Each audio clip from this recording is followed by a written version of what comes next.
Bismillahirrahmanirrahim. Assalamualaikum warahmatullahi ta'ala wabarakatuh.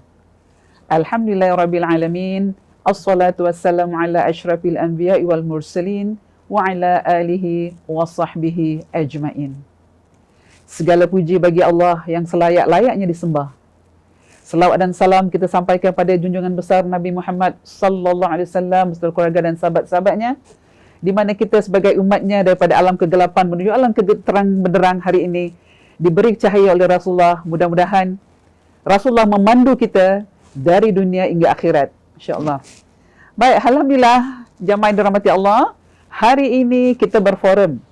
Sebelum saya mengenalkan panelis saya pada hari ini, izinkan saya untuk menyampaikan beberapa maklumat mengenai forum ni. Kalau kita biasa dengan Masjid Darul Makmur, maka forum kita sebelum COVID yang sudah-sudah, kita banyak interaksi di bawah blog ataupun masjid keluar diundang ataupun mereka datang ke tempat kita. Jadi ini adalah satu kolaborasi. Program kolaborasi yang mana kita telah jalankan sama ada tahun lepas, tahun sudah dan seterusnya. Tapi oleh kerana memandangkan pada tahun ini kita berhadapan dengan COVID, maka hari ini kita berinteraksi dengan media sosial. Jadi kita mengambil kesempatan pada hari ini, walaupun kita tak dapat terjun secara live pada masyarakat, tapi kita gunakan wadah-wadah media sosial yang ada sekarang ni, kita jangan lepaskan peluang. Kalau nenek-nenek kita sekarang dah canggih dengan pay now-nya, dengan dia punya nak beli barang dekat online, kita Masjid Darul Makmur tetap mengorak langkah. COVID atau tak COVID, program akan dijalankan. Inilah dia kerjasama, iaitu Forum Kesihatan Mental dengan kerjasama Jawatankuasa Eksekutif Kegiatan Melayu MAEC Chompang. Maka Masjid Darul Makmur hari ini mengadakan Forum Kesihatan Mental, iaitu yang bertajuk Memahami Kitaran Kebimbangan dan Cara Mengatasinya. Kalau forum-forum yang sudah, kita selalu berbincangkan tentang keluarga di bawah blog atau di mana saja. Tapi hari ini kita fokus. Forum kita fokus tentang macam mana mental. Dan kita pula baru-baru ni telah meraihkan Hari Mental Sedunia. Kalau tak silap saya pada 10 Oktober baru lalu. Jadi oleh kerana COVID sekarang ni, banyak benda-benda yang berlaku yang tak disangka, terutama dalam bab mental. Mental ni kalau dikategorikan seperti orang menganggap dia gila, tapi yang mengena dalam diri itu tak menganggap dia gila, tapi sebenarnya bukan gila. Jadi inilah kita mengambil pendekatan, Darul Makmur mengambil pendekatan bagaimana cara kita mengatasi kebimbangan secara sosial, bagaimana kita menghadapi kebimbangan ini dengan cara pandangan Islam. Bagaimana kalau ada dalam rumah kita terjadi ataupun berlaku salah seorang daripada keluarga kita, maka bagaimana kita sebagai caregiver untuk menghadapinya, untuk menjaganya. Jadi inilah hari ini kita berforum dengan tujuan untuk membantu masyarakat di luar. Mudah-mudahan masyarakat yang dalam depression, dalam keadaan mental ni dapat bangkit, dapat maju ke depan. Kerana penyakit mental ni kalau kita tidak uruskan, kalau kita tidak mencegah, maka dia akan jadi lebih berlarutan. Baik, untuk meneruskan kita punya forum pada hari ini, saya telah mengundang, bukan saya lah, pihak Masjid Darul Makmur telah mengundang dua ahli panel yang bukan calang-calang. Baik, untuk panel pertama di sebelah kiri saya adalah yang berbahagia Encik Muhammad Khair Muhammad Nur. Beliau adalah Ketua Pegawai Eksekutif, Ketua Perunding dan juga Jurulatih Utama Master Trainer di Suci Success Initiative Private Limited. Apa khabar Cik Khair? Ya, selamat datang ke Darul Makmur. Terima kasih. Baik, finals kita yang kedua sebelah kiri saya, sebelah kiri Cik Muhammad Nur, sebelah kiri lagi. Yang boleh dikatakan handsome lah tu di antara yang ada ni. Masya-Allah, yang berbahagia Ustaz Muhammad Hanifatun Nu'man bin Muhammad Hasbi, Pegawai Eksekutif Dakwah Masjid Al-Muttaqin. Selamat datang Ustaz, apa khabar? Selamat datang Ustazah. Baik, inilah kita berkumpul InsyaAllah dalam pada kita berkumpul ni, kita akan memberikan sesuatu yang terbaik kepada masyarakat kita. Mudah-mudahan kitalah petali arus dalam masjid ni untuk menyambungkan apa yang mereka tak dapat di luar. Baik Ustaz, tadi kita dah, Cik Omar Khair, tadi kita dah bincang-bincang pasal kita punya tajuk ni, memahami kitaran kebimbangan dan cara mengatasinya. Saya juga tadi datang dengan kebimbangan juga kerana saya dilantik sebagai moderator. Jadi bimbang saya tu, Masya Allah, tengok Ustaz Hakim dan menggigil. Ustaz Hakim kasih saya cakap, Ustaz Hakim, air ni tak mempan bagi saya selagi acara ni belum habis. Jadi ini kebimbangan. Kalau kita resah-resah, segala yang kita nak fokuskan tak akan terfokus. Jadi, gangguan kecemasan secara umum yang dialami oleh seorang dewasa sering kali dicerminkan sebagai kebimbangan yang berterusan. Cara umumnya, kebimbangan adalah emosi manusia yang normal. Setiap orang akan terasa bimbang pada masa-masa tertentu seperti apabila dengan masalah tempat kerja. Sekarang kita menghadapi COVID. Masalah sekolah anak-anak kita. Apakah anak kita boleh catch up balik pelajaran yang telah tertinggal beberapa bulan? Dan kita sekarang dah fasa pertama dah kita lewati. Fasa kedua sekarang. Walaupun fasa kedua masih lagi kita dalam kawalan dengan norma-norma baru. Jadi soalan saya pada Encik Khair, definisi kebimbangan, apakah punca dan bagaimana cara untuk mengetahui bahawa seseorang itu mempunyai masalah kebimbangan? Mohon pencerahan. Terima kasih Ustazah. Auzubillahi samil alim minasyaitanir rajim. Bismillahirrahmanirrahim. Assalamualaikum warahmatullahi taala wabarakatuh. Pertama sekali kita panjatkan setinggi-tinggi kesyukuran kepada Allah Subhanahu Wa Taala kerana telah memberi kita peluang untuk kita bersama-sama Ustaz Hani semua dan Ustazah sekali untuk kita berada di sini di Masjid Darul Makmur ni. Salah satu masjid favourite saya juga ni. Masya Allah. Selalu ke sini. Kira tempat jatuh lagi dikenang. Betul. Lama betul kat sini.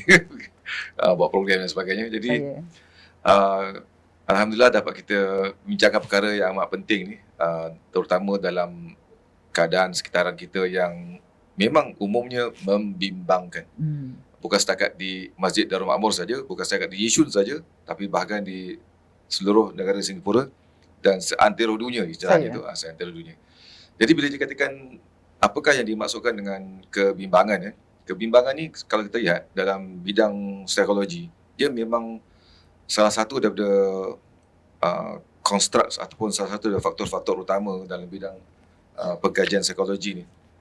Ada fear, anger, happy dan sebagainya. Itu merupakan make up manusia tu yang natural, yang memang ada dalam setiap diri manusia tu. Jadi memang dalam bidang psikologi tu memang satu perkara yang besar. Dan ini memang ada kena-mena pula kaitannya dengan kesihatan mental. Sebelum kita cakap tentang penyakit mental, kita cakap yang kesihatan mental dulu. Jadi memang perkara ni bukan perkara yang ringan sebenarnya. Cuma ada kalanya bagi setengah-setengah insan tu dia sama ada dia ambil enteng ataupun dia terlalu sangat menjadikan isu ni besar dalam minda je, dalam hati je, dalam kehidupan je sehingga kan dia tu tak boleh buat apa. Jadi dalam bahasa Inggeris ni kita dalam program-program yang saya kendalikan pun kita guna perkataan fear. Fear ni ada macam-macam definisi. Satunya adalah false evidence appearing real. Itu akronim lah. F-E-A-R kan. False evidence appearing real. Macam real je. Okay. Jadi maknanya ini memang ada kena-mena dengan persepsi kita. Contohnya, bila dikatakan false evidence appearing real tu, kita tengok je orang kita ni kan. Bila malam Jumaat kan, kau jangan keluar, nanti ada apa? Ada hantu. Macam-macam kan. Saya. Jadi bila bab hantu ni kan, itulah false evidence appearing real. Hantu ni bukan tak ada, kita tahu tak? Ni bukan sesi pasal hantu tapi kita tahu bahawa persepsi bahawa bila malam aja atau bila ada bunyi-bunyi tertentu, ni mesti ada benda ni. Tapi pokoknya sama ada benda tu ada ke tak ada. Walaupun kita tahu di sebalik konsep hantu tu apa benda tu, tapi tak nampak pun. Tapi kita menggembar-gemburkan dalam hati kita, dalam minda kita, ni mesti ada. Mesti ada benda-benda yang konon-kononnya wujud tapi kita tak nampak. Cuma kita tidak tahu bagaimana nak mengatasinya. Jadi false evidence, evidence tak nampak. Walaupun konsepnya dalam Islam tu ada, kan? Tapi benda tu tak ada. Cuma kita membayang-bayang. Kemudian datuk nenek moyang kita mungkin dulu pun dia memomok-momok kita. Kalau sekian-sekian hari bulan, sekian-sekian tempat tu, kau jangan main-main. Konon-kononnya dulu, dia nak lalu tempat tu kan, dia kena minta izin datuk. Datuk nenek apa benda kan. Contoh, itu dulu kampung-kampung style kan. Sekarang ni pun kalau kita lihat, walaupun dah moden, tetapi konsep tu, yang false evidence appearing real tu masih ada lagi. Ada kalanya baik, ada kalanya kurang baik. Contoh lagi satu iaitu kerana pengalaman kita melihat, saya tahu ada setengah-setengah orang dia takut naik motor. Kenapa takut naik motor? Dia ni pun bimbang ni. Takut naik motor kerana yang dia perhatikan dalam banyak-banyak aksiden, dia cuma perhatikan aksiden motor je. Aksiden lain dia tak kisah. Jadi bagi dia motor tu banyak aksiden. Jadi kalau naik motor tu bimbang kena aksiden. Tapi kalau dia tengok statistik yang motor aksiden dengan yang tak aksiden tu, lebih banyak yang tak aksiden. Jadi kalau kita lihat, waktu nak naik motor tu dia bimbang. Bimbang tu atas apa? Atas dasar pengalaman dia yang mungkin belum tahu lagi benda tu akan berlaku. Jadi dia hanya bimbang saja tentang kemungkinan pada masa depan. Itu pun saya ada satu lagi akronim Boleh saya kita akronim fear kan. Forget everything. Okay. FEA, forget everything and run. Forget everything and run. Belas sudah lah, tak naik motor, so belas sudah. Forget everything and run. Jadi bermakna itu berdasarkan kepada mungkin betul ada, ini dalam psikologi pun ada. Bila kita menemui berhadapan dengan sesuatu ancaman istilahnya. Ancaman tu macam ancaman, sama ancaman real, ancaman yang tidak real, kan? Ancaman nyata apa tidak nyata. Contohnya dia terima satu ancaman. Dia boleh juga dalam ilmu psikologinya ada 3 keputusan yang dia boleh ambil. Satu, dia boleh forget everything and run. Kan? Zup cabut ataupun face everything and real. Face everything dan juga yang R tu dia bermakna rise. Bermakna dia tak takut tau. Bahkan dia akan berdiri istilahnya tu dan menghadapi ancaman tersebut. Dia mencabar diri dia. Mencabar diri dia dan tangani. Dia bukan cabut, dia tak lari. Itu fear juga kan. Tapi yang fear itu dah the other side of the coin. Satu cabut lari, satu tidak. Jadi dalam ilmu psikologinya ada satu lagi positionnya itu bila dia menghadapi cabaran, dia betul-betul buntu Ustaz. Dia buntu betul. Dia freeze. Okay. Kalau nak summarize bila terima ancaman sama ada dia fight, flight ataupun freeze. Tu F juga tu kan. Jadi itu semua banyak bergantung juga kepada aspek-aspek lain dalam mindanya. Dia punya psikologi itu kena tengok. Ada setengah seorang datang dari keluarga yang memang tak tahu takut dia. Ini dalam kes-kes rumah tangga pun kita jumpa juga. Dalam kes masyarakat pun kita jumpa juga. Contohnya budak-budak yang bergaduh. Yang saya jumpa juga dalam kes-kes yang kita kendalikan, program yang mana mereka tu diletakkan tempat-tempat tertentu kerana mereka tu fearless. Apa fearless tu? Tak takut. Hebat. Macam real. Tapi lepas kena tangkap, masuk lokap, nangis lah. Takut dengan polis. Konon-konon lah fearless kan. Konon. Ada pula appear fearsome. Nampak je macam takut lah. Kan dengan macam-macam benda yang dibuat kan. Tapi lepas tu bila kita tangkap polis pun cair juga. Sebab dulu saya pernah pakai biru juga. Jadi kita pernah jumpa lah budak-budak yang action terror je. Tapi bila dah kena ketak macam-macam pun cair juga. Jadi pokoknya begini tuan-tuan sekalian di luar sana, ibu bapa, datuk nenek yang mengikuti program ni bila kita cakap tentang kebimbangan ni, sebenarnya kita kena tengok ada kala bimbang itu ada dalilnya, ada dasarnya, ada asasnya, ada maklumatnya. Ada kala bimbang itu ada maklumat tapi maklumat tu salah ataupun bukan salah, dia palsu. Ada kala kebimbangan itu langsung tidak ada dasar. Bukan pasal tak ada maklumat, bukan pasal ada maklumat, bukan palsu, tapi dia sendiri yang risau. Contoh-contoh kalau kita lihat ni dalam keadaan COVID sekarang ni kan, kita digalakkan supaya mendapatkan maklumat daripada sumber-sumber yang sahih. Contohnya jangan ambil sumber-sumber yang kita pun tak tahu daripada mana. Contohnya ada pernah, ini pun ada, ini yang cakap ni pun bukan orang sembarang dia pemimpin dunia juga. Pernah kata kalau kita minum satu macam kalau cakap istilah orang kita klorok. Kalau minum klorok confirm mati itu kuman. Itu kelakar kan betul. Jadi takkan kita minum klorok kuman COVID tu boleh mati kan? Itu maklumat salah. Tapi kita digalakkan untuk dapatkan maklumat daripada Kementerian Kesihatan dan sebagainya. Ada juga orang yang mengatakan bahawa bila kau ni kena COVID, lepas tu nanti terus imun. Contohnya. Jadi okey, nak kena COVID tak nak kena COVID. Jadi ada setengah orang dia punya kebimbangan tu berdasarkan kepada maklumat-maklumat yang mungkin kurang tepat. Dia jadi tidak bimbang kerana bagi dia kalau kena COVID bagus juga. Jadi lepas tu ada immunity. Tapi itu pun tak betul juga. kebimbangan itu ataupun ketidakkeimbangan itu berdasarkan kepada maklumat yang silap. Bahkan ada di Singapura pun, tempat lain pun, ada pernah kena COVID, lepas tu dia kena lagi. Ada pula orang, bila cakap pasal COVID ni, langsung tidak mau keluar rumah. Pun ada juga. Ada pula orang, baru-baru kalau kita lihat waktu CB, dia takut tak boleh makan, tengok supermarket dah berjadi. Bimbang itu menggerakkan dia untuk bersihkan semua beras dalam supermarket. Sampaikan orang nak beli pun dah lagi. Kebimbangan itu saya nampak dalam masyarakat, dalam keadaan sekarang ni, dianya berpunca di antaranya daripada idea, tanggapan bahawa ianya akan menggugat keselamatan dia sendiri. Dan kita tahu dalam makosid syariah pun diturunkan kerana ada prinsip-prinsip tertentu. Jadi kita nampak sebagai manusia, tak kira apa, regardless of race, language or religion, bila dia bimbang tu, maknanya dia bimbang akan tak dapat makan. Contohnya, bimbang mungkin kena penyakit. Bimbang tadi macam Ustaz katakan, anak tak dapat catch up. Jadi itu semua kebimbangan tersebut sebenarnya boleh ditangani. Termasuk juga kebimbangan di tempat kerja. Kita tahu bahawa sekarang ni memang ramai yang pun telah pun dibuang kerja. Cuma ada kalanya kita dengar berita-berita yang belum tentu sahih.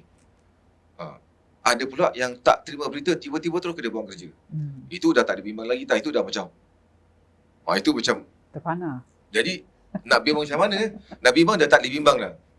Cuma yang kita khawatirkan adalah, ini mungkin pembukaan dulu, kita khawatirkan adalah apabila seseorang itu dia tidak tahu bagaimana untuk menangani kebimbangannya dan dia tidak tahu daripada mana punca sumber kenapa dia bimbang. Ada kalanya mereka mengambil jalan pintas untuk mengakhiri segala kebimbangan. Itulah yang mereka tu mengambil nyawa mereka sendiri. Jadi saya setuju dengan apa yang Ustaz mengatakan awal tadi. Kita sebagai sebuah masyarakat, kita pun tidak boleh memperlekehkan kebimbangan-kebimbangan yang ada. Kita perlu tangani. Bagi saya, kita perlu face everything in nice. Nampak macam fear juga. Dan kita perlu combat false evidence appearing true. Bermakna konon-konon macam betul tapi sebenarnya tak betul. Jadi kita kalau boleh elakkan daripada yang fail satu tu. Okey. Yang lari tu. Yang bermakna kita dapati ada setengah orang memang tidak mahu menghadapi kenyataan dan dia lari daripada kenyataan dan mengambil langkah-langkah yang counterproduktif yang setentunya akan mendatangkan kerugian pada diri dia dan juga keluarga dia dan juga masyarakat sekalian. Itu sebagai pembukaan dulu insya-Allah. Insya-Allah. Baik, terima kasih kepada panel kita yang pertama, Cik Muhammad Khair. Begitu banyak sekali input yang kita dapat ambil tentang kebimbangan kita dan resah. Dan kalau kita tengok pada kamus bahasa Dewan Bahasa, definisi kebimbangan tu adalah resah, gelisah, gundah gulana, khawatir, bimbang. So benda ni kalau kita rangkumkan jadi satu, dia akan tak terkeluar daripada diri kita. Tapi kita ambil daripada Cik Khair, ada beberapa tadi tip yang dia dapat. Kita bertemu dengan COVID ni, jangan lari, jangan bimbang, jangan gusar, tapi kita hadapi dengan tenang. Baik, kalau kita dah hadapi dengan tenang, bagaimana pula dalam keislaman? Sebagai kita seorang Islam, jamaah di luar, kita nak menenangkan jiwa kita. Kalau selalu kita cakap, ustazah tak kena, ustazah boleh cakap. Kita yang kena ni, kebimbangan kita. Jadi, perlukan ni, jadi kat sini Ustaz, pada Ustaz Muhammad Hanifatul Nu'man, dalam ayat 19 hingga ke 35, surah Al-Ma'arij, Allah SWT berfirman yang bermaksud, sesungguhnya manusia itu diciptakan, dijadikan bertabiat resah gelisah, lagi bakhil kedekut. Apabila ia ditimpa kesusahan, dia sangat resah gelisah, dan apabila ia diperoleh kesenangan, ia sangat bakhil dan kedekut. Soalan kami adalah, bagaimana pandangan Islam tentang penyakit mental secara amnya, serta hubung kaitnya di antara kebimbangan dan akidah seorang Muslim? Mohon penjelasan Ustaz. A'udzubillahi minasyaitonirrajim. Bismillahirrahmanirrahim. Alhamdulillahirabbil alamin. Allahumma salli ala sayyidina Muhammad wa ala ali sayyidina Muhammad. Baik, soalannya berbunyi tentang pandangan Islam secara am tentang penyakit mental dan juga hubung kait apa tu tadi? Kebimbangan dengan resah akidah. Gelisah kita ni Baik, tentang pandangan Islam terhadap penyakit mental secara am, dalam Al-Quran disebutkan beberapa perkataan yang saya nak highlight lah sebenarnya. Antaranya adalah surah Al-Ma'arij ayat ke-19 itu. Allah sebutkan innal insana khuliqa halu'a. Sesungguhnya manusia itu diciptakan resah gelisah. Hmm. Kemudian Allah menyambung, idza massahu syarru jazua, kalau dia disentuh oleh keburukan ataupun perkara yang tak baik, maka dia akan sangat takut. Wa idza massahul khairu manu'a, kalau dia disentuh oleh perkara yang baik, maka dia menjadi sangat bakhil. Bakhil. Kemudian Allah sambung, illal musallin alladzina hum ala salatihim daimun, kecuali orang-orang yang mendirikan solat, yang mereka itu bukan sahaja mendirikan solat, mereka mendirikan solat secara tetap, secara berterusan, secara konsisten.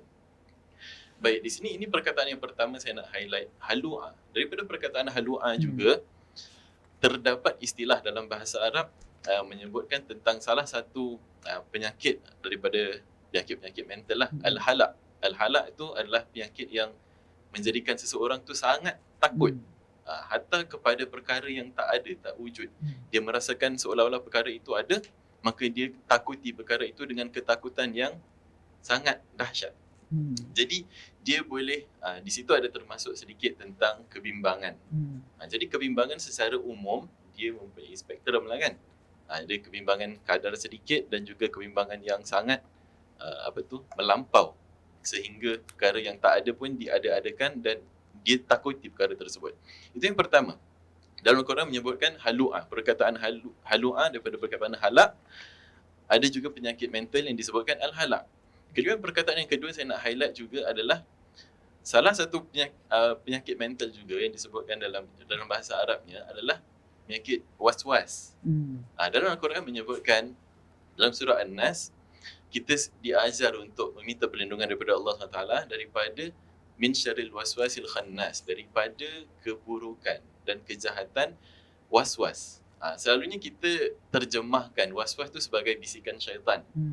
Jadi dia memang bisikan syaitan. Jadi kalau orang yang mempunyai was-was ni rata-rata, kalau dia punya diagnosis dia, kita kaitkan dengan penyakit OCD lah. Kalau dia ada OCD, dia akan was-was yang berterusan sehingga dia tak boleh nak berfungsi dengan normal. Jadi di sini Allah sebutkan min syarril waswasil khannas. Was-was itu ada peranannya daripada syaitan. Jadi secara amnya Allah sebutkan di penyakit yang pertama, cara untuk kita mengatasinya adalah dengan kita mendirikan solat. Jadi secara amnya, solat itu dengan mempraktikkan agama, kita boleh secara to a certain extent, dalam kadar yang tertentu boleh membantu kita menghadapi ataupun bantu kita cope dengan penyakit-penyakit inilah yang tersebutlah kalau ada. Dan juga dengan solat tersebut juga dapat menghindarkan dan dapat membenting kita daripada gangguan syaitan. Jadi itu sedikit sebanyak saya ambil perkataan-perkataan dalam Al-Quran dan juga nama-nama penyakit mental dalam bahasa Arab dan saya kaitkanlah. Jadi ada dua penyakit itu disebutkan dalam Al-Quran. Kalau ada lagi, mungkin ada lagi, cuma saya belum habis baca lah. Okey, itu yang pertama tentang pandangan Islam. Jadi Islam tidak menolak adanya penyakit mental. Jadi Islam akur. Dan juga Al-Quran, hatta perkataan itu disebut dalam Al-Quran. Jadi itu yang pertama, bahagian yang pertama. Jadi Allah sebutkan tentang penyakit juga, ataupun Rasulullah SAW dalam hadis menyebutkan tentang penyakit. Allah memang akan ada menurunkan penyakit dan juga Allah bawakan bersamanya penawar. Jadi dalam surah Al-Ma'arij tadi Allah sebutkan tentang penawar ataupun cara mengatasinya adalah dengan mendirikan salat. Okey, itu bahagian yang pertama daripada soalan. Kemudian hubung kait kebimbangan ini dengan akidah. Okey, dia tak ada hubung kait secara langsung. Maksudnya dari segi akidah, kalau orang umpamanya, kalau orang tak beriman, maka dia akan kena penyakit mental, akan kena kebimbangan. Tak ada kena mengena. Sebab Allah sebutkan innal insana, sesungguhnya manusia itu diciptakan. Bukan sahaja orang tak beriman dan sebagainya. Jadi tak ada hubung kait secara langsung dengan akidah. Kerana ini boleh berlaku pada mana-mana manusia. Hatta setiap manusia itu dia ada sedikit dicipta perasaan resah gelisah tersebut dalam dirinya. Cuma sama ada perasaan ataupun rasa resah gelisah itu berkembang ataupun tengoklah di skala yang mana atau di kadar yang mana. Tentang hubung kait dengan akidah, tak ada hubung kait dengan akidah. Cuma dia boleh ada hubung kait dengan akidah kalau kita merasakan ini adalah gangguan jin. Ini orang buat kita. Jadi dia mencari bantuan Tapi dengan kadang-kadang kebanyakan manusia, orang-orang seperti itu tak beranggapan terus pada jalan yang tengah adalah gangguan jin. itu yang saya nak masuk ni. Tak- Hubung kait dia dengan akidah boleh menyebabkan akidah dia terpesong kalau dia bertanggapan bahawa ini adalah gangguan jin dan buatan orang, lalu dia mencari bantuan berobat merawat dengan rawatan-rawatan yang salah, dengan sihir, bomoh, dukun dan sebagainya, maka itu akan menjejaskan akidah. Tetapi cara kedua dia boleh ada hubung kait dengan akidah adalah melalui side effect. Umpamanya kalau seorang itu dalam keadaan kemurungan dan juga kebimbangan, terkadang dia tak boleh kawal perasaan dan fikiran-fikiran yang timbul dalam dirinya. Kadang-kadang fikiran ini kerana mungkin benteng diri pada waktu tersebut lemah, kerana orang dalam keadaan dia down ni kadang-kadang dia kurang cenderung nak melakukan ibadah. Apakah tu boleh dikatakan bisikan? Maka dia terdedah. Maka dia vulnerable kepada bisikan-bisikan syaitan, maka itu akan mengganggu akidah. Mungkin syaitan akan membisik kepadanya, kau tengok, kau solat, tapi apa jadi kat kau? Apa yang kau mintakan semua tak dapat. Ketenangan yang kau cari dalam solat pun kau tak dapat. Maka di situ dia akan mula meragui, Tuhan itu betul ke? Aku solat selama ni betul ke? Maka di situ mungkin akan mengganggu akidah. Kerana orang yang merasakan perkara ini ataupun menghadapi penyakit ini, kadang-kadang dia tak boleh nak kontrol. Maka di situ pada masa tersebut kita tak boleh nak kata ni pasal kau solat tak betul, solat tak khusyuk sebagainya, maka kau akan rasa gini. Pada waktu tersebut tak boleh nak katakan macam itu. Jadi dia memerlukan coping yang lain. Pada masa tersebut, masa dia tengah down tu, harus ada seseorang yang datang support dia. Maka bila dia tengah okey, sama-sama orang ni bimbing dia untuk melakukan solat agar dapat membenteng diri dia daripada elemen syaitan, daripada penyakit ini. Jadi di sini saya letakkan ada dua aspek. Ada elemen syaitannya dan juga ada elemen penyakitnya. Cuma elemen penyakit dia ni, kalau dia tak benteng dirinya, elemen syaitan pun akan kuat dan boleh mengembangkan lagi penyakit ini. Jadi peranan kita adalah untuk kita membenteng diri kita. Kalaupun elemen penyakit ini datang, dia tak sangat mengganggu tentang akidah kita lah. Jadi itu secara rumusannya, Islam tidak menolak ataupun Islam bahkan akur adanya penyakit mental dan sebagainya, dan juga hubung kait, tak ada hubung kait secara langsung dengan akidah. Maksudnya dia bukan sahaja penyakit untuk orang tak beriman. Tidak, semua orang bahkan boleh terdedah kepada penyakit ini. Cuma hubung kait dia dengan akidah adalah hubung kait secara tidak langsung. Dari segi side effect, mungkin dia meragui adanya Tuhan, mungkin dia meragui Allah itu Tuhan yang benar dan sebagainya, ataupun apabila dia mencari rawatan dengan sumber-sumber ataupun dari cara yang boleh memesongkan akidah kita lah. Allah Ta'ala alam bisawab. Masya-Allah, alhamdulillah. Demikian tadi jamaah muslimah yang dirahmati Allah, jamaah muslimin yang dirahmati Allah di luar, di mana kita telah mendapat dua pencerahan daripada dua panelis kita. Yang pertama, dah dipecahkan kebimbangan, apa tu definisi kebimbangan, bagaimana cara kita nak mengatasinya. Dan yang pada panelis kedua pula, kita diberi kekuatan keimanan kita. Sebagai seorang yang beriman, siapa pun hamba Allah akan diuji. So ujian ini sama ada berat atau ringan, kita yang memikulnya. Kalau ujian itu tadi kata Ustaz Hanifatul Nu'man, kalau kita membawa kepada benda-benda yang tak baik, maka ujian tadi akan datang pada dia pada benda tak baik. Tetapi kalau kita iringi tadi dengan akidah kita, dengan kita dirikan solat, insya-Allah. Kerana dalam solat sendiri kata Allah, orang yang dirikan solat dia akan tidak melakukan perkara-perkara yang munkar. Jadi ini jaminan Allah. Jadi kalau ada anda di luar di sana yang masih dalam ragu-ragu, insya-Allah inilah tujuan forum kami, membantu anda yang sedang dalam bermasalah mental. Tak ada perkara yang tak dapat diobatkan. Setiap penyakit yang Allah kasih adalah penawarnya, melainkan mati. Betul Ustaz? Kalau mati memang tak boleh tunggu-tunggu lagi, tak boleh kata dengan Allah, besok boleh tak? Nak kita bagian-bagiankan. Jadi inilah kedua panelis kita tadi dah memulakan dengan soalan pertama dan soalan kedua. Mudah-mudahan ada lagi dua soalan, kita dapat lagi pencerahan yang lebih-lebih lagi bagaimana kita menghadapi antara sosial dengan keimanan kita. Mari kita teruskan lagi. Baik, untuk meneruskan soalan ketiga kita berbalik kepada panelis kita yang pertama juga lagi, iaitu Encik Muhammad Khair. Gejala kegelisahan boleh memberi kesan yang besar pada perilaku seorang dan cara mereka menjalani kehidupan harian. Individu-individu yang mempunyai masalah kecemasan yang tidak dirawat dirawat secara cenderung untuk bertindak balas terhadap ketakutan mereka dengan mencuba menahan kebimbangan. Soalan kami adalah, bagaimana kebimbangan dapat mempengaruhi kehidupan seharian seorang sehingga menjadi kitaran yang membimbangkan serta mengancam diri dan orang lain di sekelilingnya? Ini kalau kita memang tak dapat nak bak kata orang Melayu, merawat tu lebih baik daripada mencegah lebih baik daripada merawat. Kalau dia dah over sangat, tu yang kita takut, kalau jalan senyum aja. Ini. Jadi silakan Cik Hir, mohon pencerahannya. Bismillahirrahmanirrahim. Tadi mungkin sebelum saya jawab soalan Ustazah ni, saya nak sentuh sikit tentang apa yang Ustaz tadi katakan tentang bisik-bisik ni. Dalam bidang kesihatan mental ni, memang ada bahagian bab tentang bisik-bisik ni. Itu Ustaz.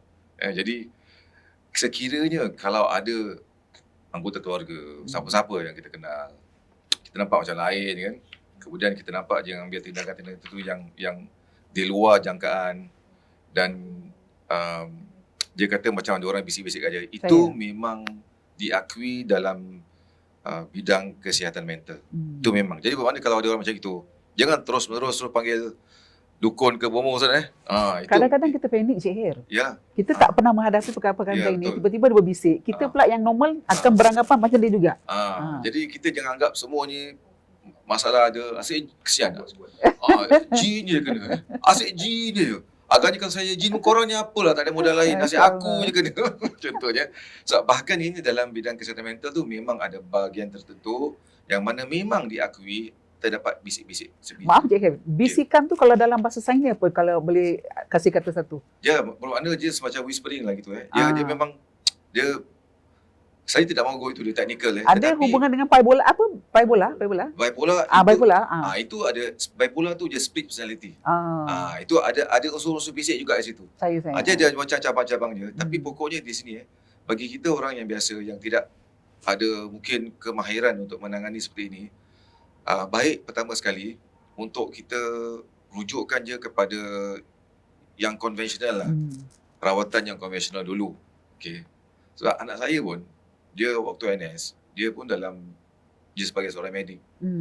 Jadi dia ada kalanya, dia terima panggilan, kan, datang tengok, okay, memang dipanggil. Jadi bermakna keluarga tu panggil, yang datang ambulans. Jadi bila datang dia tengok, semuanya okey tau. Tapi macam lain je kan. Tapi tak apa, mereka bawa juga. Ada kali mereka terpaksa bawa kerana ada simptom-simptom lain yang membimbangkan, yang rasanya perlu juga untuk dibawa ke hospital. Tapi di situ juga kita dapati bahawa ada kalanya, ini pun saya mendapat program dengan seorang perawat ruqyah. Bagaimana nak membezakan antara bisik-bisik yang itu memang hal lain dengan bisik-bisik. Jadi kat situ memang perawat itu sendiri pun mengatakan bahawa langkah pertama bawa pada yang konvensional dulu. Bawa kepada pakar kesihatan mental. Kalau dia kata everything is alright, tapi dia masih macam lain macam kan, tu mungkin lepas tu kita boleh rujuk kepada pakar-pakar yang boleh membantu membuat rawatan alternatif daripada sudut Islam. Sebab apa? Kadang-kadang saya pernah jumpa ramai juga perawat-perawat Islam yang mereka mengatakan bahawa ada kalanya apa-apa pun datang jumpa orang dulu. Ada kala bukan pasal kena gangguan, tapi memang ada isu-isu kesihatan mental, ada isu-isu kesihatan kencing manis pun ada. Sampai boleh mengganggu kepada kesihatan tapi salah channel. Jadi sekarang saya tahu bahawa sebahagian daripada perawat Islam ni, mereka lebih suka kalau settle dulu doktor. Dah settle doktor, baru alternatif datang pada kita contohnya. Jadi untuk menjawab pada soalan, berbalik pada soalan yang diberikan oleh Ustazah, saya rasa penting pertama sekali untuk masyarakat di luar sana mengakui bahawa, tadi saya suka apa yang Ustaz katakan, bahawa sesiapa pun boleh terdedah dan dengan pendedahan itu boleh terganggu dengan isu-isu kesihatan mental.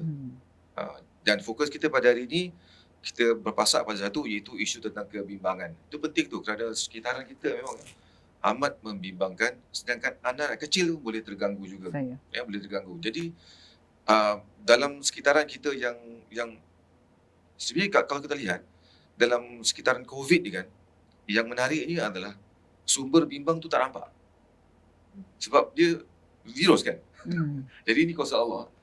Jadi bila sebenarnya kalau nak cakap tentang akidah ni kan, kalau kita lihat ni, ini merupakan satu test juga pada semua manusia.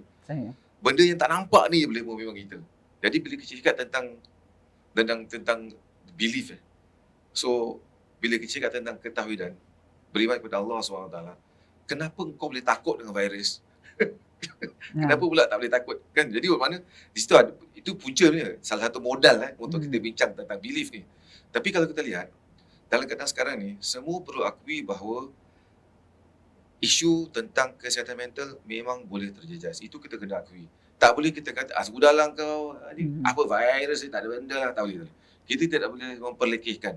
Kita tak boleh kata orang sweep things under the carpet. Kita perlu akui. Tapi dalam kita mengakui bahawa ianya ada kesan, kita boleh juga terdedah dengan kuman tersebut. Dalam pada waktu itu, kita tidak boleh menjadikan seperti mana yang Ustaz katakan bahawa melampau-lampau, tadi Ustaz ada mention juga, melampau-lampau ketakut. Bimbang itu jadi ketakutan yang amat sangat, sehingga kan kita freeze. Satu benda pun tak boleh buat. Sampaikan nak buang sampah, kan, dia pakai PPE pula. Melampau kan. Melampau, itu tak boleh lah kan.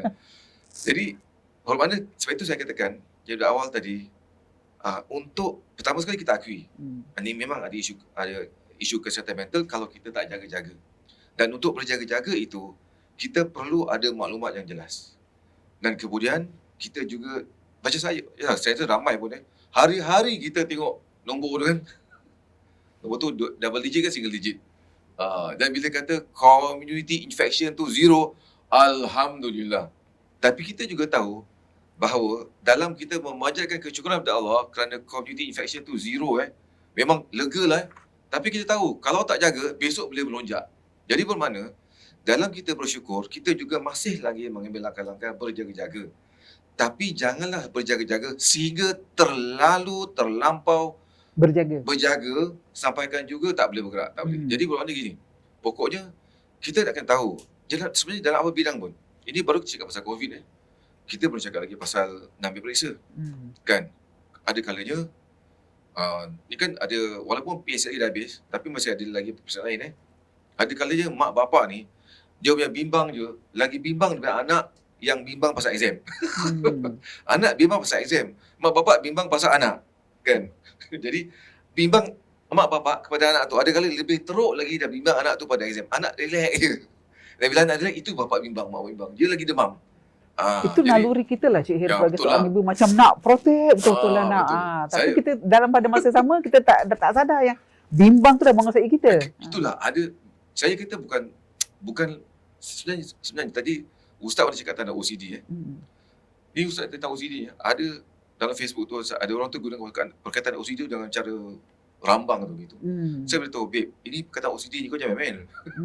Ini bukan setakat ada orang kata orang tu macam detail-detail ke tu OCD. Tapi OCD ada penyakit mental. Jadi isu kesihatan mental. Jadi kita seharusnya berhati-hati menggunakannya. Begitu juga dengan kebimbangan. Ada setengah-setengah mak-bapak, saya pernah jumpa, dia bimbang dia sampai satu tahap yang mana pertama sekali dia akan ambil cuti. Dan kemudian semua kat rumah tu dia susun balik untuk mewujudkan suasana yang kondusif, yang sesuai untuk anak tu belajar, supaya insya-Allah akhirnya sebenarnya niat semua orang sama. Supaya budak tu nanti dapat keputusan yang terbaik. Cuma pendekatannya berbeza-beza. Jadi saya pernah dalam program-program saya kendalikan pun, saya beritahu ayah ibu, ni contoh saya kata, kalau awak hanya bimbang bila time exam, itu bimbang tu salah tempat. Kan? Sebulan sebelum exam baru boleh kecoh, baru bimbang. Macam mana? Salah tempat lah tu. Kalau nak bimbang, seumur tahun lah. Sepanjang tahun tu, daripada awal sekolah buka tu, dah susun. Jadi, kita taklah sampai demam bimbang kan. Bimbang tetap bimbang. Tapi kita mengurus kebimbang kita dengan ilmu. Kita tahu bahawa untuk seseorang anak tu mendapatkan keputusan peperiksaan yang cemerlang, bukan kerja semalam, bukan kerja 2 minggu, bukan kerja sebulan. Tapi memerlukan sepanjang tahun contohnya. Jadi, itu kita boleh mengurus kebimbangan dengan baik. Dalam keadaan sekarang ni juga, kalau kita lihat, kita ambil contoh tentang rezeki lah. Rezeki. Siapalah yang tak bimbang masalah rezeki Ustaz Tadi dalam ayat Quran tu kita dengar, ada setengah orang tu, dia bimbang bila tak dapat rezeki. Bila dapat rezeki pula, dia bimbang takut rezeki tu hilang. Jadi bakhil. Tak habis-habis bimbang tu. Jadi kat situ saya suka tanya apa yang Ustaz katakan, iaitu tentang akidah ni. Kalau kita punya akidah ni yakin bahawa kita biasa dengar rezeki tak akan salah alamat, betul Ustaz? Allah dah tetapkan. Kalau kita yakin betul-betul bahawa rezeki tu selagi kita bernafas ni adalah rezeki. Dan selagi kita berusaha tu insya-Allah adalah rezeki. Kalau itu konsep-konsep tu betul pada tempatnya, seharusnya kebimbangan itu tak sampai kepada satu tahap yang mana sampai seseorang tu boleh mengambil langkah-langkah yang begitu drastik sekali sehingga boleh membawa menjejas kepada kesihatan mental dia. Kan? Sehingga dia masuk kepada dia slip into depression. Sebab bila dah masuk depresi itu, dia bukan satu perkara yang you panggil tapi ni seterus sikit.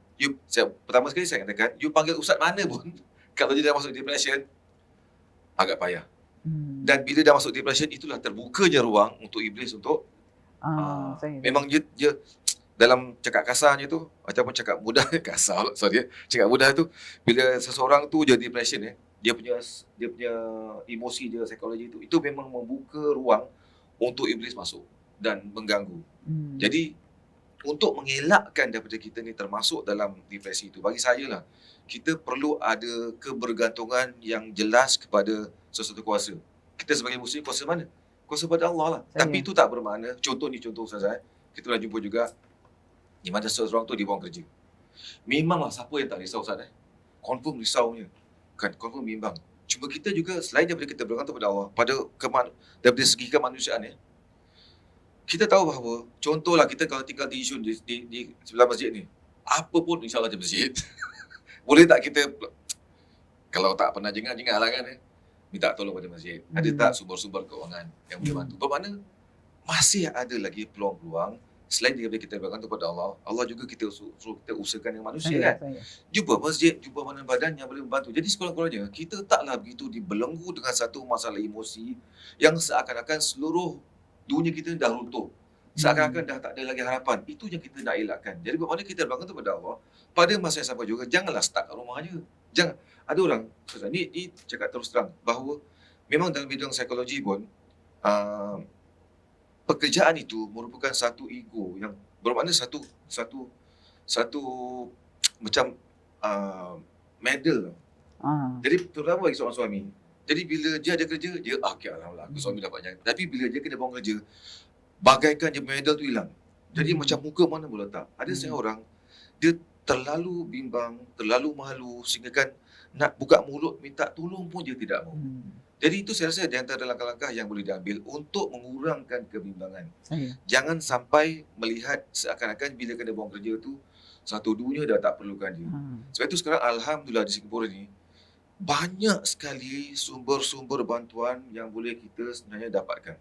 Jadi saya nampak itu merupakan petanda bahawa kita ni bukanlah hopeless. Masih lagi ada harapan Ustaz. Apa pun berlaku, insya-Allah tidak akan kebuluh lah.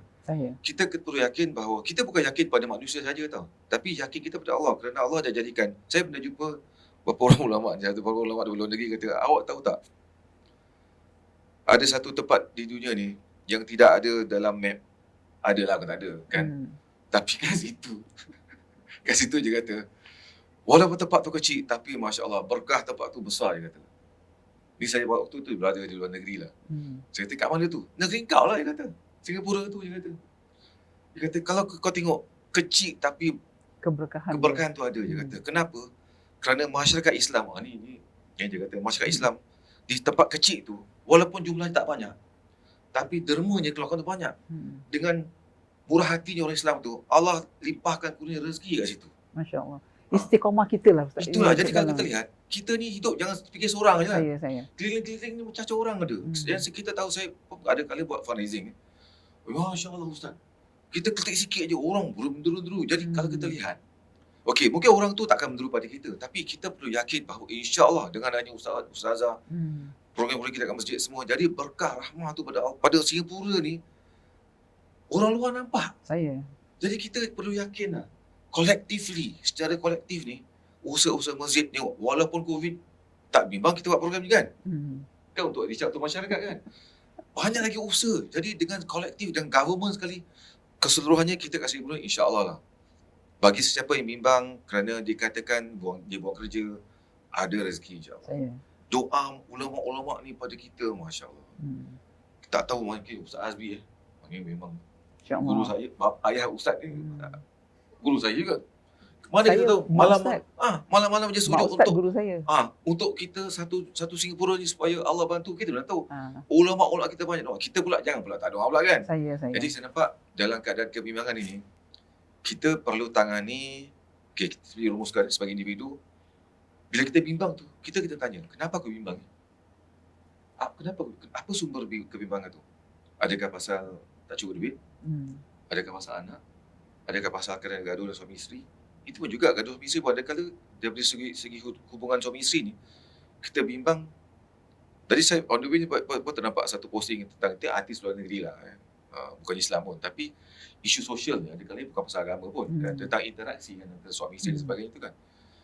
Jadi kita nampak ada kala kebimbangan tu wujud kerana kita menyangka bahawa sebagai suami ni isteri dah tak taat lagi. Saya pernah jumpa suami tu macam nak contoh kat TV pun, sepatu dah tak kelakar ke apa. Sebab apa? Taat ni dia perlu bagi saya dua hala lah. Jadi ada kalanya bimbang takut rumah tangga retak. Ada kala bimbang kerana anak buat hal. Ada kala macam-macam sumber bimbang. Jadi kita nak kena jelas yang buat kita pening kepala apa hal, kan? Jadi bagi saya ada setengah-setengah perkara memang susah untuk kita handle sendiri, Ustaz. Jadi kita perlu rujuk kepada mereka yang berpengetahuan untuk membantu kita mengatasi masalah tersebut yang menjadi sumber kepada kebimbangan kita. Jadi dia punya step-step tu dah kena jelas lah. Kita kalau dia gini, ada kala saya pernah jumpa kebimbangan seseorang tu bertambah-tambah lagi bimbang. Kerana apa? Dia dapatkan bantuan di kedai kopi. Kawan-kawan dia lagi menghantui, momok-momokkan je orang. Jadi dia lagi stres. Itu kedai kopi, kan namanya kedai kopi. Yang kau pergi kedai kopi apa hal? Pergilah ke masjid. Jumpa ustaz ke apa, kaunselor ke apa untuk dapatkan bimbingan. Jadi bermakna sumber untuk menyelesaikan masalah juga perlulah sumber yang betul. Dalam hal rumah tangga ada kali, minta maaf lah, saya biasa dalam rumah tangga saya mengatakan bahawa mak ayah kita memang berpengalaman. Berpuluhan tahun mereka tu berumah tangga. Cuma tak semestinya mereka tu berpengalaman, mereka itu berkeupayaan untuk menyelesaikan masalah yang dihadapi oleh anak-anak mereka. Betul. Jadi di situ ada kalanya kita jumpa ayah ibu, bukan tak boleh. Tapi ada kalanya kerana mereka tu kurang ada kemahiran untuk membantu. Ada pengalaman rumah tangga, tapi kurang kemahiran untuk membantu orang yang menghadapi masalah. Ada kalanya mengeruhkan keadaan. Jadi bukan saya kata ibu bapa tak boleh percaya. Cuma kurang ada bab tertentu tu, bab menyelesaikan masalah tu ada kalanya mereka tu kurang mahir. Jadi perlu cari, contoh jumpa ustazah di masjid, jumpa ustaz di masjid takin yang kita jumpa kat sana. Jadi kita perlu cari mereka yang berkemahiran. Dan saya suka sikit sekarang saya nampak ustaz-ustazah pun dah hadir, dah memiliki kemahiran dalam bidang-bidang orang kata bidang agama. Bagi saya semuanya agama kan. Tapi ada orang kata bidang kaunseling tak masuk. Baguslah. Bagus tu bagus. Jadi memang kita berkemahiran. Dengan ilmu kita ada, kita gandingkan pula dengan ilmu tersebut. Jadi orang luar, masyarakat luar sana, masjid-masjid ni sekarang ni saya nampak, ni bukan nak mengangkat tapi kenyataan masjid. Memang keupayaan telah pun meningkat dengan golongan asatizah yang dilengkapi dengan kemahiran yang boleh membantu kita masyarakat ni untuk menangani kebimbangan kita. InsyaAllah. Itu bagi saya respon saya lah. Saya. Baik, insyaAllah, Masya Allah. Terima kasih pencerahan daripada panel kita yang pertama, Cik Muhammad Khair. Jadi, saya mengharap pada jemaah di luar, jangan kita dibelenggu kebimbangan. Kita kena kembali kepada Allah dan Rasul. Kalau kita menjaga Allah dengan baik, insya-Allah Allah akan jaga kita dengan baik. Kalau kita cintakan Allah dan Rasul, kita buktikan. Di mana Allah tak pernah lupa. Innaka la tukhliful mi'ad. Allah tak pernah lupa dengan janjinya. Sebab kata panelis kita yang pertama, Singapura sekarang dah banyak sumber-sumber diberi. Sehingga kan daripada pemberian government kepada kita. Jadi bila anda dimomokkan dengan kemurangan ataupun dengan mental, kami bersedia membantu dan cari tempat-tempat di luar ni, banyak badan-badan yang dapat membantu bagi mereka-mereka dalam keadaan kemurungan. Jadi jangan sampai kemurungan ataupun mental tadi membelenggu jiwa kita sehingga kita tak dapat nak bergerak. Seolah-olah macam kita seorang yang kena, orang lain tak kena. Jadi kita buka minda kita buka jiwa kita buka diri kita, explorekan diri kita yang kita ni bukan dalam keadaan yang disangka. Kita boleh lagi ke depan untuk mencari, menerdakan lagi apa yang telah kita alami sepanjang hidup kita. Baik, untuk seterusnya soalan kita yang keempat, saya serahkan kepada Ustaz Hanifatul Nu'man. Antara kekuatan yang kita semua rasakan dalam hidup ini pastinya apabila dikurniakan kesihatan yang baik. Seseorang itu memerlukan perhatian yang mendalam kepada ancaman-ancaman kebimbangan yang dialami sehingga mencetuskan sekitaran yang sukar untuk diputuskan. Soalan, apakah panduan dan nasihat agama yang boleh dipraktikkan dalam pencegahan kitaran kebimbangan? Silakan Ustaz. Bismillahirrahmanirrahim. Baik. Soalannya adalah apakah panduan agama dalam cara kita menangani kebimbangan atau memecahkan kitaran kebimbangan. Baik, kita lihat kebimbangan ataupun kita sebutlah dia punya diagnosis adalah anxiety. Bagi orang mungkin beberapa orang apabila dia didiagnose mempunyai anxiety, baginya ibarat dunia tu dah habis. Mungkin to a certain extent future dia atau masa depan dia terjejas. Peluang pekerjaan ada, mungkin majikan tak nak ambil, itu sebenarnya sebahagian daripada kebimbangan dia. Walhal anxiety berbanding dengan penyakit-penyakit mental yang lain, dia jauh lebih boleh terkawal. Jadi dia boleh terkawal dengan kita memakan ubat dan juga terkawal dengan persekitaran. Jadi panduan agama di sini saya beri panduan secara am. Dari bukan sahaja penyakit mental, bahkan mana-mana ujian pun. Pertama kita harus tahu bahawa hadis Rasulullah sallallahu alaihi wasallam menyebutkan innallaha idza ahabba 'abdan ibtalahu. Allah tu kalau mencintai seseorang hamba, dia akan mencubanya ataupun mengujinya. Jadi pertama kita lihat ini satu perkara ini sebagai ujian adalah tanda Allah sayang untuk meningkatkan keyakinan kita kepada Allah supaya dalam keadaan kita jatuh, kita ada sesuatu untuk kita sandarkan kepadanya. Macam tadi Encik Khair sebutkan, adalah kita perlu ada kuasa yang kita bergantung kepadanya. Iaitu bila kita yakin Allah itu sayang kita, maka kata all hope is not lost lah. Masih ada harapan. Itu yang pertama adalah meyakini bahawa kalau ada ujian adalah tanda Allah sayang. Tetapi rata-rata kalau kita ada ujian, kita akan timbul fikiran, cakap Allah ni tak sayang aku ke? Negatif, kenapa Allah uji negatif. aku macam ini? Kenapa Allah tak kasih orang lain? Allah kasih aku. Tapi sebenarnya hakikatnya atau realitinya berbeza kerana Allah sayanglah Allah kasih. Jadi itu yang pertama. Kedua adalah untuk kita apabila kita dah ada diagnosis umpamanya, adalah untuk kita terima dan kita redha. Daripada redha tersebut baru Allah bukakan jalan-jalan yang lain untuk sebenarnya kita mudah untuk menerima dan mudah untuk kita hadapi perkara ini. Daripada kita hidup dalam orang kata in denial, tak nak terima. Tak nak terima perkara ini akan membuatkan lebih teruk lagi. Akan menyebab dan akan membuka pintu-pintu syaitan untuk masuk dan mengganggu kita lebih lagi lah. Jadi para ulama juga menyebut Allah itu tidak akan mengangkat satu ujian atau satu qada yang Allah telah tetapkan atas seseorang atau sesebuah kaum kecuali selepas mereka dah terima, selepas mereka dah redha. Apabila mereka dah redha, baru Allah mudahkan untuk kita terima, untuk kita hadapi apa sahaja ujian, apa sahaja ketetapan yang Allah berikan kepada kita. Jadi pertama adalah tadi saya sebutkan yakin bahawa Allah uji kita kerana Allah sayang kita. Kedua adalah redha. Untuk kita redha. Apabila kita redha, baru kita mudah untuk minta bantuan. Baru kita boleh open up to ahli keluarga kita untuk dapatkan support, dapatkan sokongan. Jadi apabila kita dah boleh terima diri kita, pertama kita terima, baru kita senang nak bagi tahu orang, baru orang mudah terima.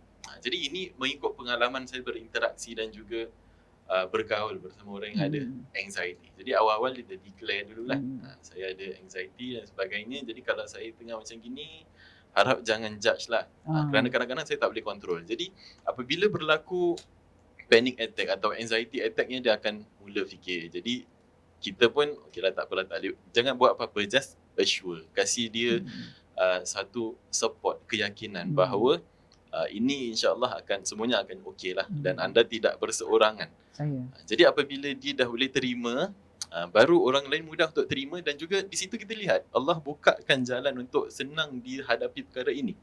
Pertama dengan dia meredai. Ketiga adalah dengan kita mewujudkan persekitaran yang baik. Rasulullah SAW menyebutkan orang yang berteman dengan orang yang baik itu ibarat berteman dengan orang yang menjual minyak wangi. Kalau dia pun tak beli minyak wangi, kurang-kurangnya dia dapat bau yang baik. Ataupun kalau lah orang tu, penjual minyak wangi tu baik hati, dia calit sikit dekat tangan dia bau wangi lah. Jadi maksudnya daripada persekitaran itu, dia boleh membantu seseorang itu untuk, kalau umpamanya dia tengah ada kitaran kebimbangan, jadi orang ini boleh memberitahu dia bahawa ini semua insya-Allah okey. Bila dia dah reda sikit baru bagi tahu benda ni sebenarnya kebimbangan apa yang kau bimbangkan sebenarnya taklah seperti mana yang ditakuti. Dia boleh diatasi lah.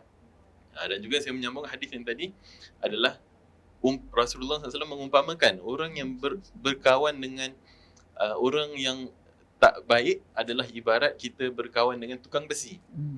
Kalaupun dia ketuk besi tak kena percikan api pada baju kita dan mungkin lubangkan baju kita, kita akan mendapat bau yang tak baik. Kerana pekerjaan ini pekerjaan yang berat. Jadi orang yang melakukan pekerjaan ini rata-rata mungkin dengan bahan yang dia bekerja dengannya dan kadar kerjanya menyebabkan bau yang tak baik. Jadi saya sebutkan tentang percikan api baru hari Jumaat kemarin. Baju saya terkena. Masya-Allah. Saya bakar bukur. Niatnya baiklah nak kasi Jumaat bau. Kebetulan. Jadi bukur dia meletup, terkena baju saya pula, jubah putih berlubang. Jadi itu bukan nak umpamakan dengan apa-apa lah, sebut saja. Jadi itu 3 tips ataupun 3 panduan yang saya kongsikan. Adalah pertama dengan kita meyakini bahawa Allah sayang kita. Kedua, kita reda. apa tadi? Reda. Kita reda. Dengan kita meredai atas perkara yang Allah takdirkan atau Allah tetapkan untuk kita, maka itu akan membantu kita untuk menghadapi perkara ini. Ketiga adalah dengan kita mewujudkan persekitaran yang baik. Persekitaran yang baik juga, kalau saya sebutkan dalam bahagian yang pertama tadi, dia boleh merangsang orang ini untuk melakukan perkara yang baik, melakukan ketaatan, mempertingkatkan amalan untuk membenting diri kita daripada terdedah dengan elemen syaitan daripada gangguan-gangguan ini. Jadi kemudian saya kaitkan juga end resultnya apabila ini semua berlaku, ada satu hadis lagi yang Rasulullah SAW sebutkan juga, apabila seorang hamba itu Allah sayang padanya, Allah akan menuliskan atau Allah akan menyeru kepada semua penduduk langit untuk terima dia, untuk cakap juga, aku juga menyayangi orang ini. Jadi itu kita bandingkan dengan 2 hadis yang tadi. Allah sebutkan, Rasulullah SAW menyebutkan 2 keadaan. Kalau Allah sayang, pertama Allah uji. Kedua adalah Allah akan menuliskan penerimaan baginya di penduduk langit dan penduduk bumi. Sebenarnya tak ada pertenggahan. Jadi dia ibarat stage 1, fasa pertama Allah akan uji. Kalau dia pas fasa ini, bertambah cinta Allah, maka dia akan dituliskan penerimaan. Jadi apabila dia telah dituliskan penerimaan, maka Allah redha kepadanya. Kalau Allah dah redha padanya, apa yang kita nak takut lagi kan? Keredaan Allah sahaja yang kita cari, yang kita harapkan dalam apa jua keadaan. Dalam keadaan kita banyak dosa macam mana pun, kalau Allah redha, masih ada harapan. Dalam keadaan kita banyak ibadah macam mana pun, kalau Allah tak redha, sia-sia sahaja. Jadi itu 4 tips atau 4 panduan untuk kita memecahkan atau menangani kebimbangan, dan juga mungkin boleh diaplikasikan dan dipraktikkan dalam keadaan-keadaan atau ujian-ujian yang lain saja. Bukan sahaja ujian ini, malah ujian yang lain untuk membantu kita menangani apa sahaja yang Allah takdirkan kepada kita, insya-Allah. Wallahu a'lam bissawab. Insya-Allah, demikian tadi pencerahan yang paling bernas kalau kita dapat ambil jamaah yang dirahmati Allah, di mana kita kaitkan antara sosial dengan agama. Kita jangan terlalu kebimbangan kita kembali kepada Allah. Dan kalau kita ikutkan sangat rasa hati kita, kebimbangan kita, kekhawatiran kita, maka kita akan bertimpa lagi. Tetapi kalau Ustaz kata, kalau kita redha, kita yakin persekitaran kita baik, insya-Allah Allah akan bantu kita. Jadi kita sebagai umat yang beriman, hamba Allah yang memang kuat dalam keimanan kita, maka kita harus mengambil pendedahan-pendedahan seperti ini yang baik untuk diri kita. Baik, terima kasih kedua-dua panel kita. Baik, sebagai penutup, biasa diawali dan disudahi. Bertemu kita kerana Allah, berpisah juga kerana Allah. Tapi sebelum kita berpisah, soalan penutup saya untuk kedua-dua panel, pertama Cik Wan Makhir. Apakah harapan Cik Wan Makhir pada masyarakat kita dekat luar yang sedang dalam kemelut kebimbangan? Apakah perkara-perkara yang dapat kita bantu pada mereka supaya mereka tak dimumuk lagi, tak dihantu-hantui lagi dengan kemurungan dan kebimbangan ataupun bagai krisis-krisis yang mendatang sekarang? Silakan. Bismillahirrahmanirrahim. Sebagai penutup untuk kita rumuskan, pertama sekali sebagai individu dalam masyarakat, sebagai keluarga, sebagai kelompok-kelompok tertentu dalam organisasi ke, dalam masyarakat ke, dalam kumpulan-kumpulan tertentu, pertama sekali kita perlu yakin bahawa setiap, tadi macam mana Ustaz mengatakan bahawa wabak ni Allah turunkan ni pasti ada penawalnya, insya-Allah. Dan ianya juga kita harus anggap bukan sebagai setakat istilahnya macam nak punish kita, tapi juga untuk ada kalanya memberi kita kesedaran. Jadi kita harus sedar bahawa ini merupakan satu peluang. Dalam keadaan kita sekarang ini, satu peluang untuk kita menilai semula keadaan kita. Ramai yang mengatakan bahawa wabak ini turun semacam satu reset button untuk meletakkan semula keadaan pada satu tahap yang sama untuk semua orang. Bila dikatakan norma baru tu, ianya memberi kita semacam satu hentakan. Kalau sebelum ini kita mengambil banyak perkara for granted, bermakna kita ni ambil enteng tak kisah. Tapi sekarang kalau kita lihat, yang kecil-kecil pun dah jadi bukan satu perkara yang boleh dianggap tidak penting.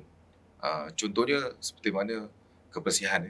Kalau dulu mungkin kita tak kisahlah, okey apa. Tapi sekarang kita lihat bahawa kebersihan itu amat penting sekali untuk kita terapkan dalam kehidupan kita, supaya itu dapat membantu kita menjaga diri kita, supaya itu pun kalau kita jaga kebersihan akan membantu juga untuk mengurangkan kebimbangan kita. Jadi pokoknya begini, sebagai rumusan, sebagai sebuah masyarakat, sebagai seorang individu, keluarga dan sebagainya itu, kita harus yakin bahawa fasa ini merupakan fasa ujian. Yang mana ujian itu adalah untuk kita menilai semula. Dalam kita menilai semula tu, pastilah dalam keadaan sekarang ini ada sedikit kebimbangan itu dan ini. Jadi bila kita katakan kitaran itu, dalam sebagaimana kitaran apa pun, akan sampai pada satu tahap yang mana insya-Allah ancaman itu akan lambat laun akan pergi. Bukannya hilang terus, dia akan pergi. Wabak ini akan, skalanya akan bertukar tentunya. Sebagaimana wabak-wabak yang lepas, bila adanya vaksin dapat kita kawal, itu akan menjadi perkara yang akan mengurangkan kebimbangan kita. Cuma apakah yang boleh kita pelajari di sini? Apa yang boleh kita pelajari di sini adalah setiap perkara yang berlaku tu akan kita lihat awalnya sebagai satu ancaman. Namun bila kita lihat sebagai satu ancaman, kita harus tenang. Tidak boleh menggelabah. Kita harus dapatkan maklumat yang jelas dan kita harus terus-menerus minta bantuan dari Allah SWT supaya kita ni diberikan petunjuk dan diberikan bimbingan. Apakah langkah yang terbaik? Bimbang memang tetap bimbang, cuma kita tidak boleh menjadikan kebimbangan itu sehingga kan kita ni freeze. Tidak boleh buat apa-apa. Kita harus jadikan kebimbangan itu bahkan sebagai satu langkah untuk kita mengatasinya, morak langkah keluar, jalan keluar, supaya kita akan dapat menguasai keadaan. Jangan sampai keadaan menguasai kita. Memanglah orang kata, apa kau berbual ni? Sekarang keadaan dah suruh kita pakai mask apa? Kan? Pakai mask tu sebenarnya bukan keadaan mengawal kita, tapi merupakan satu pendekatan kita untuk mengawal kesihatan diri kita. Jadi kita kena reframe lah. Jadi kita perlu mengambil langkah dengan mengambil maklumat daripada sumber-sumber yang sahih. Kemudian ambil juga iktibar daripada orang-orang lain. Kalau tak mengambil langkah ini bakal berlaku. Jadi kita mengambil langkah. Sekiranya ada musibah istilahnya itu yang berlaku pada diri kita, pada keluarga kita, kita anggap itu sebagaimana tadi Ustaz katakan bahawa ianya sebagai satu ujian yang Allah berikan. Maknanya Allah sayang kita lah. Jadi kita kena yakin. Jadi itu semua hanya boleh kita lakukan bila kita dekat dengan jemaah. Saya rasa itu penting. Jemaah. Walaupun nampak, sekarang jemaah macam dekat masjid pun kena kawal apa. Pokoknya jemaah tu kita jangan lari daripada masyarakat Islam. Jangan lari daripada masjid. Jangan lari daripada asatizah. banyak saluran apa.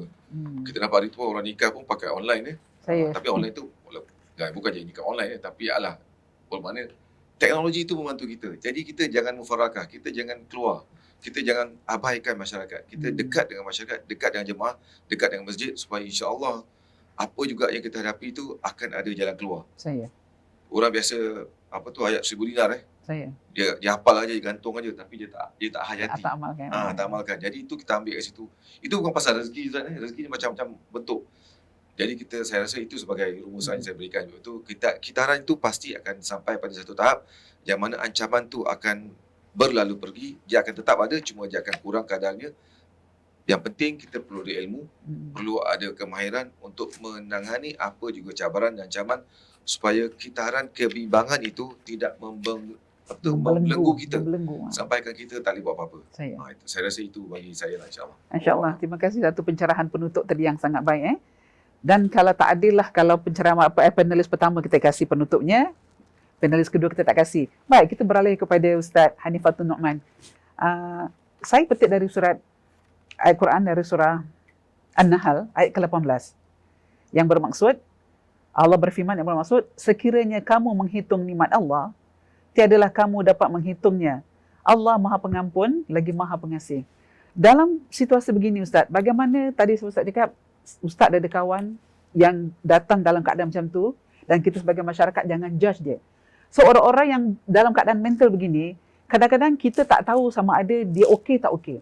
Dan masyarakat kita ni pula bila menuding jari ataupun menjudge mereka di hadapan orang ramai. So bagaimana cara dengan nikmat tadi yang Allah kasih dalam kita ambil COVID sekarang ni Ustaz? Silakan.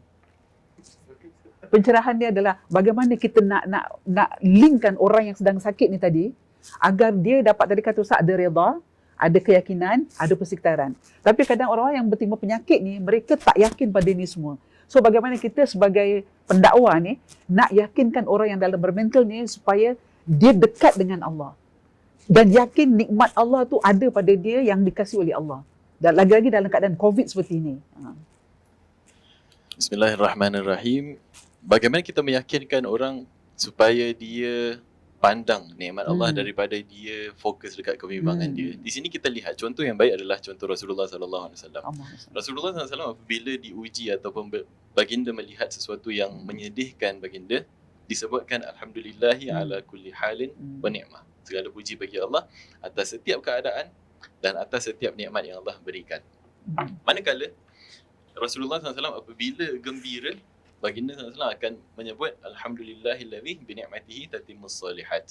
Segala puji bagi Allah SWT yang dengan nikmat dan limpah kurnianya maka dapat disempurnakan perkara-perkara yang baik. Di sini kita lihat bahawa dalam apa jua keadaan sebenarnya untuk kita lihat nikmat tu lebih banyak dia membantu untuk meringankan kebimbangan dan perasaan gusar dalam diri kita. Adalah untuk kita, Rasulullah SAW ajarkan dalam kita sedih, dalam kita murung, dalam kita apa, cuba fokus untuk lihat nikmat. Sebab tu disebutkan alhamdulillah ala kulli halin wa ni'mah. Segala puji bagi Allah atas setiap keadaan.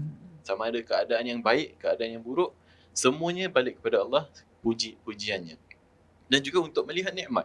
Apabila kita melihat nikmat dan kita cuba menghitung nikmat. Dalam ayat tersebut Allah sebutkan wa in ta'uddu ni'matallahi la tuhsu. Kalau kamu cuba menghitung nikmat Allah, kamu tidak akan dapat menghitung. Jadi untuk fokus perkara yang lebih banyak. Perkara yang lebih banyak dan juga kerisauan yang mungkin pada dia banyak lah. Cuma cuba bandingkan. Jadi tapi masalahnya adalah kita dalam keadaan, saya meletakkan diri saya kalau dalam keadaan dia tengah down dan sebagainya, kita susah nak tengok nikmat ni. Kita akan fokus kepada perkara-perkara yang merisaukan kita dan menyedihkan kita bahkan. Jadi itu yang perlunya ada persekitaran yang baik untuk bantu dia ada shift in perspektif. Ubah dia punya perspektif, lihat perkara-perkara yang lebih patut wajar dilihat supaya ini dapat dengan nampak banyaknya nikmat dia akan scale down. Dapat kita kadang-kadang tak nampak benda tu kecil kecuali selepas kita letak dia sebelah benda yang besar. Jadi letakkan kerisauan, kebimbangan, ketakutan kita sebelah nikmat yang Allah berikan. Niscaya akan nampak kecil perkara tersebut.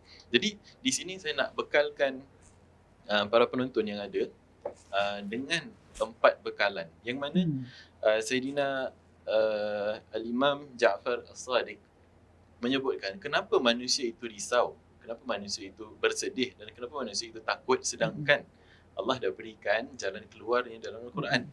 Allah sebutkan di sini dalam surah Al-Anbiya ayat ke-83 sehingga 84.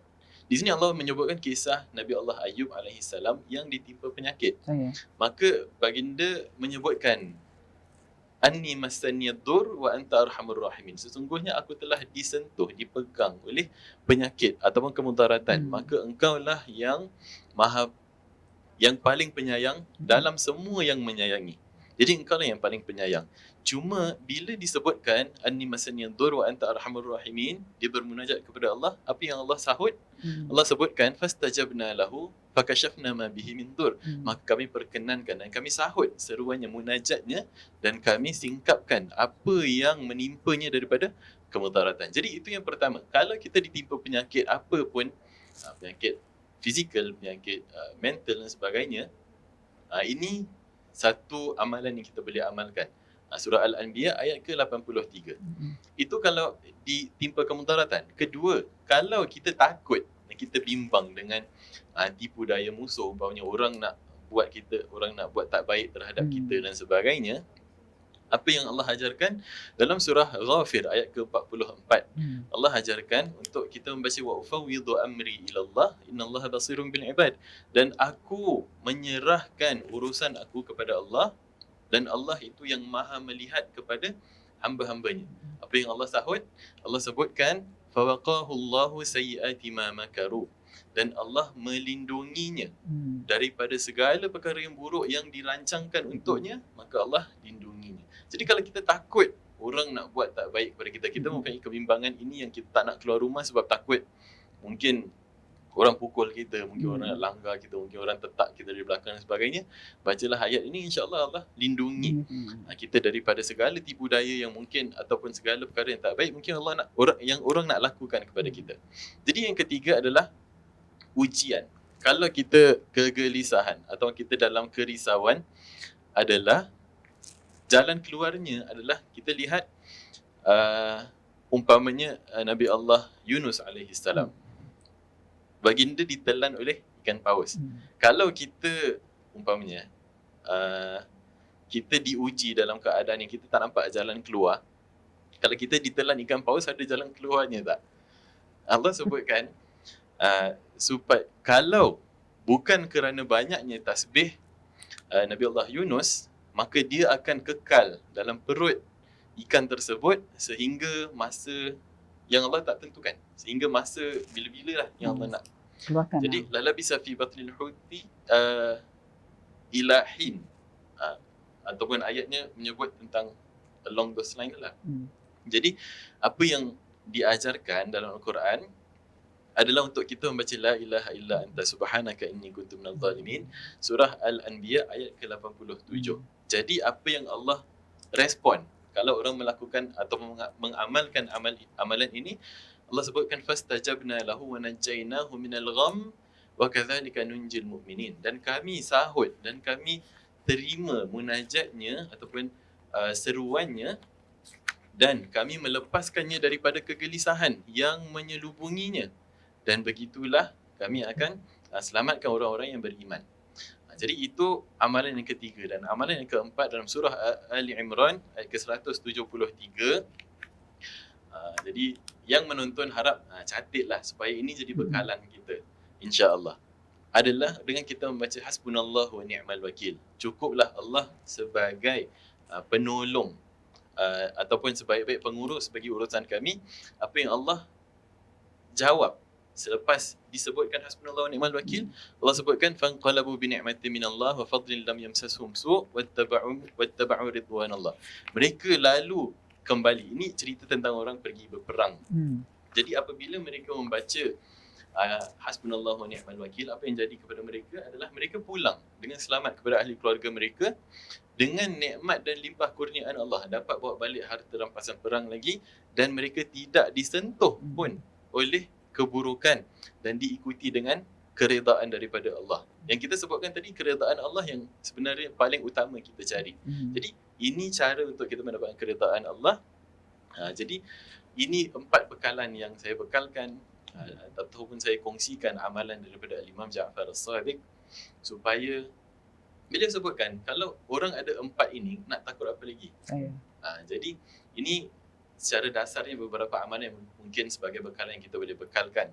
Jadi kalau untuk letakkan dalam perspektif tentang kerisauan, kebimbangan, kita tanya kepada diri kita. Kita merisaukan tentang suatu perkara. Adakah perkara tersebut boleh diselesaikan? Kalau boleh, kenapa kita nak risau? Kemudian kita tanya, kalau perkara tersebut tak boleh diselesaikan, kenapa kita nak risau juga? So benda tu tak boleh nak selesaikan. Jadi kita tak perlu nak risau atau bimbang berlebih-lebihan terhadap perkara yang memang tak boleh nak selesai. Jadi kita apabila sesuatu dah tak boleh nak selesaikan, maka kita forget everything and tapi sifat manusia dia suka bermain dengan kebimbangan. Jadi itu sebenarnya pintu syaitan lah. Dalam hadis Rasulullah SAW, antara pintu syaitan adalah untuk kita andaikan, kalaulah aku buat macam gini, kalau aku tahu benda dia jadi macam gini, aku dah buat lain. Jadi dia suka mengandaikan. Jadi itu nalurinya, itu lumrahnya, itu fitrahnya. Cuma Rasulullah SAW ajarkan kita supaya jangan kita ikut perkara tersebut. Dan rata-rata ajaran Islam adalah untuk kita menyalahi tuntutan hawa nafsu kita, atau menyalahi tuntutan diri kita sebenarnya, dan ikut kepada tuntutan Allah dan Rasulullah sallallahu alaihi wasallam. Wallahu taala alam bisawab. Itu bekalannya, ataupun sebagai penutup saya kongsikan kepada para penonton, mudah-mudahan kita dapat amalkan dan kita dapat benteng diri kita daripada perkara-perkara yang tak baik, insya-Allah. Wallahu alam bisawab. Baik, terima kasih kepada kedua panel kita pada hari ini yang telah banyak memberi kupasan dan juga tips-tips yang baik yang dapat kita perolehi untuk dapat kita amalkan dalam diri kita. Cuma saya menghimbau pada penonton di luar, jika ada anak atau saudara mara kita yang dalam keadaan mental, rujuklah kepada tempat-tempat yang dapat memperbaiki. Jangan kita macam melata. Orang cakap gini kita pergi, orang cakap gitu kita pergi, tapi hasilnya kita dapat hasil yang baik. Tapi sebaik-baiknya kita rujuk dulu kepada pakar rujuk yang memang mahir dalam keadaan bab-bab mental ni.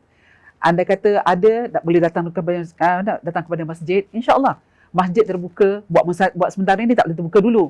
InsyaAllah kerana COVID InsyaAllah akan datang kalau dah betul-betul reda. Kalau bak kata panel kita Cik Her tadi, dah angkat COVID ni, reda, insyaAllah kita akan bantu. Jadi terima kasih sekali lagi kepada panel kita, iaitu Encik Muhammad Khair Muhammad Nur, Ketua Pegawai Eksekutif, Ketua Perunding dan juga Jurulatih Utama yang Master Trainer di Suci Sukses Initiative Private Limited. Dan juga terima kasih juga daripada pihak Darul Makmur kepada yang berbahagia Ustaz Muhammad Anifatul Nu'man bin Muhammad Hasbi, Pegawai Eksekutif Dakwah Masjid Al-Mutakin. Mudah-mudahan apa kita kongsi pada hari ini dapat bermanfaat. Kerana dalam pepatah Melayu mengatakan, mencegah tu lebih baik daripada merawat. Dan merawat tu jangan sampai jadi merebak kepada yang besar. Kalau dah menjadi besar, kita susah nak merawatnya dan kita juga akan, satu keluarga akan terikut sama dalam perkara-perkara ini. Jadi mudah-mudahan forum yang singkat tapi penuh dengan dia punya manfaat dan juga penuh dengan ilmu-ilmu pengetahuan, mudah-mudahan dapat dijadikan sebagai iktibar, dapat dijadikan panduan, dapat dijadikan pelajaran pada anda di luar. Ingat, Allah sentiasa sayang kita. Kalau Allah uji, berarti bukan Allah benci kita, tapi Allah nak meningkatkan keimanan kita, martabat kita sebagai insan di mata Allah. Jadi penyakit adalah satu rahmat, bukan satu beban. Kalau kita menganggap penyakit itu sebagai satu beban, maka kita akan dimurungi dengan kebebanan. Tapi kalau kita sebagai orang beriman, kita menganggap ujian Allah ni adalah ujian yang memang rahmat Allah untuk kita, kita dipilih. Di antara sekian ramai, kita dipilih oleh Allah, maka bersyukurlah pada Allah. Syukur dan sabar itu dua perkataan yang memang mudah kita cakap, tapi untuk melaksanakan dalam diri kita, kita hanya boleh cakap. Orang tak kena, orang boleh cakap. Tapi boleh dah kena, tapi kita sebagai orang beriman, ambil kata-kata tadi, syukur nikmat Allah, sabar dengan ujian Allah, insya-Allah Allah akan jadikan kita hamba-hamba yang istiqamah dalam menghadapi ujian apa saja yang datang. Baik, akhir kalam dari kami. Terima kasih kepada panel berdua. Mudah-mudahan kita jumpa lagi pada hari dan waktu yang sama. Setelah COVID ni habis, insya-Allah kita berjumpa mungkin di bawah blok, mungkin dalam masjid. Interaksi sesama manusia lain dengan bila kita dengan berkamera. Dia punya suasana. Tapi apa pun yang berlaku, ini juga Allah kasih kita satu kemudahan. Sekarang orang klik je button dengan jari, nak siang boleh tengok siang, nak malam boleh tengok malam, habis masak pagi pun boleh tengok, dibandingkan nak datang dekat masjid, nak naik bas, nak turun bas kan. Inilah satu nikmat Allah, diberi COVID tapi kita manusia dapat memperbagaikan, memperkasakan apa yang telah Allah beri pada kita. InsyaAllah, akhir kalam, mari kita sama-sama tutup dengan tasbih kafarah dengan surah Al-Asri. Bismillahirrahmanirrahim. Subhanakallahumma wa bihamdika asyhadu an la ilaha illa anta astaghfiruka wa atubu ilaik. Bismillahirrahmanirrahim. Sadaqallahul azim. Akhir kalam dari kami, Masjid Darul Makmur. Assalamualaikum warahmatullahi wabarakatuh.